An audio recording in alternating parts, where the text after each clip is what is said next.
मुंबईप्रमाणे इतर भागात देखील आता नाशिक भागामध्ये ऊसाच्या पिकामध्ये किंवा जुन्नर भागामध्ये मोठ्या प्रमाणामध्ये बिबटची संख्या वाढलेली आहे आणि विदर्भामध्ये मोठ्या प्रमाणामध्ये वाघाची संख्या वाढली आहे। या सर्व परिस्थितीचं फार गंभीर परिणाम झालेला आहे। माझ्या स्वतःच्या मतदारसंघात सुमारे 16-17 लोकांचा मृत्यू झालेला आहे। चंद्रपूरमध्ये तर फारच गंभीर परिस्थिती आहे। गडचिरोलीमध्ये हत्तीचा प्रश्न उपस्थित झाला आहे। पश्चिम महाराष्ट्रात, उत्तर महाराष्ट्रामध्ये बिबटचा प्रश्न झालेला आहे। लोकसंख्याची वाढ ही सातत्याने गंभीर प्रश्न झालेला आहे आणि वन्य प्राण्यांच्या संख्येत वाढ झाल्यामुळे त्यांना जो अधिवास आहे तो आता अपुरा पडत आहे।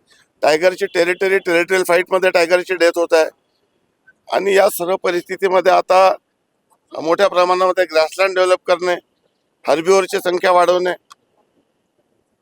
जर वाघ आणि बिबट वाढला असेल तर त्यांना लागणारा जो खाद्य आहे त्याची देखील संख्या वाढली पाहिजे।